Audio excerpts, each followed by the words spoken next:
Ah, yes. Infinite Screen Shake. Oh, how I've missed the 64-man Zerg-style explosive servers where LVGs, smalls, SWAs, RPGs, impacts, and minis are spammed at you in spades if you're coming from the downside of Metro. This is definitely the tough side on explosive servers because the spam just never stops, and it's typically blindly shot, which might not kill you, but it could cause your screen to shake when you're lining up a kill or two, or you start to take damage, get really low in health when you're starting to line up a couple shots just like that. Pretty much affects those moments of opportunity, and that basically describes how downstairs of Metro plays as you're attacking B. You have these moments of opportunity, and either you're going to be able to push, knock a couple people off the defensive spots, grab the guys chucking nades nonstop on their support kits, or you're going to be pushed back to your starting areas, which is the bottom of these staircases, which is the absolute worst place to be, because if no one's shooting them, then they have all the comfort in the world to move up and start spamming more explosives. So Metro has changed a little bit. There's a new stairway to my left, which reaches down between front stairs and back stairs, and it's a 3-foot wide doorway. So the only time you don't have to worry about it is if you have friendlies in it. That's it. In true typical fashion to me, I usually probe the front stairs, knock a couple guys off, then quickly get to the back stairs and walk up backwards or turn sideways, depending on where the tracers are coming from or where the damage indicators are coming from. And I don't want people to get back into Office 1, which is a pretty highly defensible area, and our guys are starting to push up from the first of the front stairs. So there's these ceiling areas you can knock down. Those are good for some clump kills right off the gate, but all that stuff's usually gone within the first 30 seconds of Metro. So there are two new side doorways. They're both about 3 feet wide. And again, the only time you have to worry about them is when a friendly is not there. And I'm going to showcase an actual spot where I go play Chase the Face, because that could have been the breach to ruin this comeback. If you guys were paying attention to the ticket count, we were down 200 some tickets, and it was not looking good. Metro downstairs is definitely the hard spot. It is definitely not easy, because all those stairways are a catch-all for all the LVG bounces, minis, RPGs, smalls, and thralls, and anything else that can be spammed at you. As I set up in the ticket booth and try to watch over the new left lane, which has another breach point. In Battlefield 3, he'd have been stopped by a metal gate about 10 feet from the doorway. Now, there's a double doorway of death, and this is a absolute nasty spot to breach if people aren't loitering here.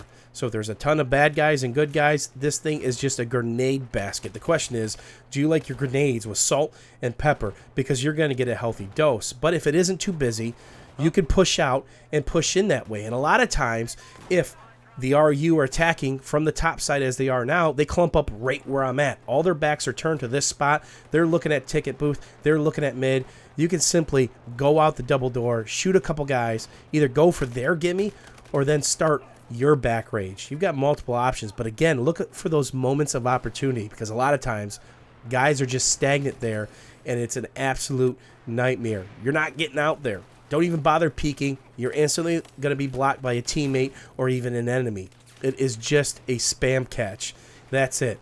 So I'm looking at the mini map. Our commander's got the UAV up. I notice another guy's getting through, and I think I've got him beat to the spot, so I throw a med pack down because I know I'm going to be here for a couple of seconds waiting for some backup. And we can see that the enemy forces are slowly starting to push this lane. We've got a ton of friendlies to our right, so that's not the problem. The problem is holding this back spot. It might not be the most exciting thing in the world. Your screen might shake a lot, but it's extremely important, because when this left lane looks like that, the enemies are definitely in the building that's outside the doorway. They've definitely saturated that tunnel.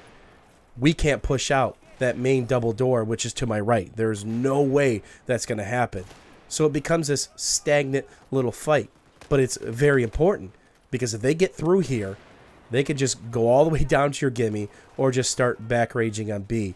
And something like that can unfold in a couple seconds and completely undo all the work we just did to get onto B. Because what usually happens when people get a back rage on, if they get a squad through 4, 5, or 6 guys or so, they start to cap this flag.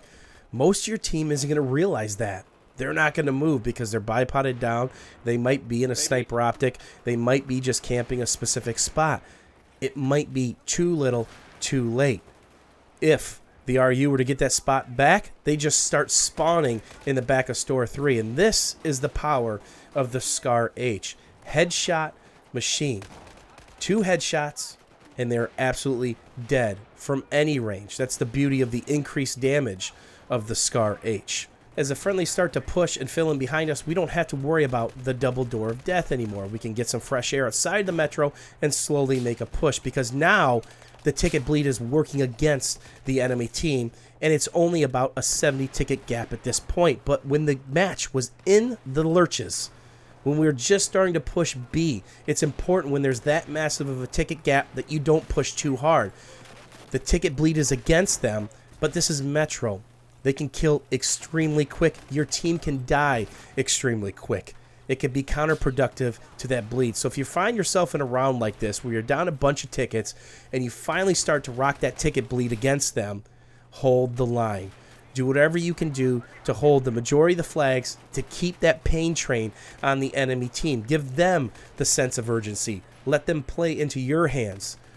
Don't play into their hands. This match could have easily have gone the other way, even with us still holding the 2 flags, being down that many tickets. All in all, the changes to Metro are pretty minute. There's a couple areas in the ceiling you could collapse. The actual Metro lines are full of water. You can't go prone there. And there are some revive issues if you do die in certain spots in the water. But I did have a lot of fun, even though this was a 64-man explosive server. For the most part, when I play Metro, my personal preference is 32-man server, 48-man server, or if I'm going to play 64-man, I really prefer the non-explosive servers. Hopefully you guys enjoyed this Metro gameplay, pushing from the downstairs, making a small comeback. As always, YouTubers, thanks for watching. Thanks for hanging out. If you have any questions or comments, leave those down below. We'll see you soon.